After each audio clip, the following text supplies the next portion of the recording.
പൂരം കലക്കി കേരളത്തിൽ ബിജെപിക്ക് അക്കൗണ്ട് തുറക്കുന്നതിന് പിണറായി വിജയൻ സഹായിച്ചതായി കെപിസിസി മെമ്പർ മുഹമ്മദ് ബ്ലാത്തൂർ.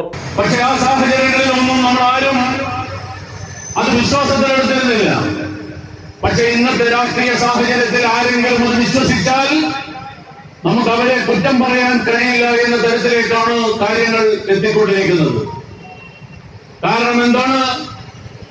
ഇവിടെ കേരളത്തിലെ ആഭ്യന്തര വകുപ്പിന്റെ ചുമതല വഹിക്കുന്ന പിണറായി വിജയന്റെ കീഴിൽ ക്രമസമാധാന ചുമതലയുള്ള ADGP MR അജിത് കുമാർ ആരുമായൊക്കെയാണ് രഹസ്യമായി ചർച്ച നടത്തുന്നത്.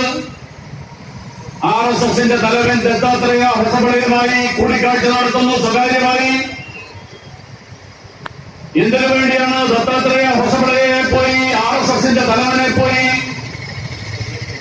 കേരളത്തിന്റെ ക്രമസമാധാന ചുമതലയുള്ള ADGP സന്ദർശിക്കുന്നത്? ഇന്ത്യ മുന്നണിയെ പൊളിക്കാൻ ശ്രമിച്ച ആളാണ് കേരള മുഖ്യമന്ത്രിയെന്നും അദ്ദേഹം കുറ്റപ്പെടുത്തി. മാഫിയ സംരക്ഷകനായ പിണറായി വിജയൻ മുഖ്യമന്ത്രി സ്ഥാനം രാജിവെക്കണമെന്ന് ആവശ്യപ്പെട്ട് KPCC ആഹ്വാനപ്രകാരം തലശ്ശേരി ബ്ലോക്ക് കോൺഗ്രസ് കമ്മിറ്റിയുടെ ആഭിമുഖ്യത്തിൽ നടത്തിയ പ്രതിഷേധ കൂട്ടായ്മ പഴയ ബസ് സ്റ്റാൻഡിൽ ഉദ്ഘാടനം ചെയ്ത് സംസാരിക്കുകയായിരുന്നു അദ്ദേഹം. Block Congress committee president MP Aravindakshan അധ്യക്ഷത വഹിച്ചു. VN Jayaraj, മണയാട് Balakrishnan, MP Asainar, PV Radhakrishnan, Yatheendran Kunnoth തുടങ്ങിയവർ സംസാരിച്ചു. സമഗ്ര ന്യൂസ് തലശ്ശേരി.